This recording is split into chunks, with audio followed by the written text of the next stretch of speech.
ദൈവവചനം പഠിക്കുമ്പോൾ അഭിഷേകത്തിനും അധികാരത്തിനും ശക്തിക്കും ആത്മനിറവിനും പ്രാധാന്യമുള്ളതായി നമുക്ക് കാണുവാൻ കഴിയുന്നു. ദൈവത്തിൻ്റെ പരിശുദ്ധാത്മാവിൻ്റെ ശക്തി നമ്മളുടെ മേൽ വന്നു കഴിയുമ്പോൾ ശത്രുവിൻ്റെ അധികാരങ്ങളെ കീഴ്പ്പെടുത്തുകയും ദുഷ്ടൻ്റെ അധികാരങ്ങളെ തോൽപ്പിച്ച് മുൻപോട്ട് പോകുവാനുള്ള ബലവും ധൈര്യവും പരിശുദ്ധാത്മാവിലൂടെ നമുക്ക് ലഭ്യമാവുകയും ചെയ്യും.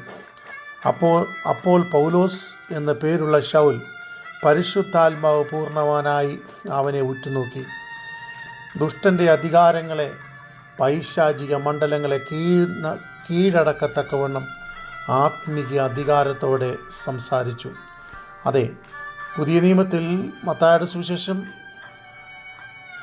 28-ാം അധ്യായത്തിൽ നമുക്ക് കാണുവാൻ കഴിയുന്നത് നമ്മുടെ കർത്താവ് ആകാശത്തെയും ഭൂമിയിലുമുള്ള സകല അധികാരങ്ങളെയും നിയന്ത്രിക്കുവാൻ കഴിവുള്ള വ്യക്തിയാണ്. അതുകൊണ്ടാണ് ദൈവവചനം പറയുന്നത്, ഞാൻ സ്വർഗത്തിലും ഭൂമിയിലും സകല അധികാരവും നിങ്ങൾക്ക് നൽകുന്നു. അതെ, കർത്താവിന് പ്രകൃതി മേൽ അധികാരമുണ്ട്, ശത്രുവിൻ്റെ മേൽ അധികാരമുണ്ട്, രോഗത്തിൻ്റെ മേൽ അധികാരമുണ്ട്, പൈശാചിക അധികാരങ്ങളുടെ മേൽ അധികാരമുണ്ട്. അതെ, അപ്രകാരം ദൈവത്തിൻ്റെ പരിശുദ്ധാത്മാവ് പ്രാപിച്ച ഏതൊരു ദൈവപൈതലിനും ശത്രുവിൻ്റെ മേലും രോഗത്തിൻ്റെ മേലും അധികാരമുണ്ട് എന്ന് നാം മറന്നു പോകരുത്. കർത്താവ് കാൽവറിയിൽ നമുക്ക് വേണ്ടി മരിച്ചതോടുകൂടി നമ്മുടെ ജീവിതത്തിൽ പ്രത്യേകമാകുന്ന അധികാരവും ദൈവിക ബലവും സ്വർഗം നമ്മുടെ മേൽ പകർന്നു. അതെ, ഇന്ന് നാം ക്രിസ്തുവിൽ വിശ്വസിക്കുകയും ദൈവ മക്കളായി ജീവിക്കുകയും ചെയ്യുന്നുവെങ്കിൽ ഒരു പ്രത്യേക അധികാരം ദൈവം എനിക്കും നിങ്ങൾക്കും ഏൽപ്പിച്ചിട്ടുണ്ട്. അതെ, അത് യോശുവയുടെ മേൽ ദൈവം പകർന്നിരുന്നു, ഏലിയാവിൻ്റെ മേൽ ദൈവം പകർന്നിരുന്നു.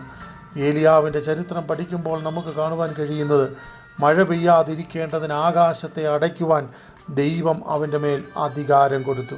ഇന്ന് കർത്താവിൽ വിശ്വസിക്കുന്ന സകല ഭക്തന്മാരുമായുള്ളവരെ, നമ്മളുടെയും ജീവിതത്തിൽ ചില അധികാരങ്ങൾ കർത്താവ് നൽകിയിട്ടുണ്ട്. അത് ഉപയോഗിക്കുവാൻ തക്കവണ്ണം വിശ്വാസത്തോടെ, ധൈര്യത്തോടെ, അധികാരത്തോടെ, വിശുദ്ധിയോടെ, നിർമ്മലതയോടെ ദൈവസന്നിധിയിൽ നാം നിലനിൽക്കേണ്ടിയിരിക്കുന്നു. അപ്രകാരം നാം നിലനിൽക്കുന്നുവെങ്കിൽ ആർക്കും തോൽപ്പിച്ച് കളയുവാൻ കഴിയാത്ത അത്യന്ത ശക്തി നമ്മളുടെ മേലും ഉണ്ട്. അത് ജയങ്ങൾ പ്രവർത്തിക്കുവാൻ നമ്മെ എപ്പോഴും ശക്തരാക്കും.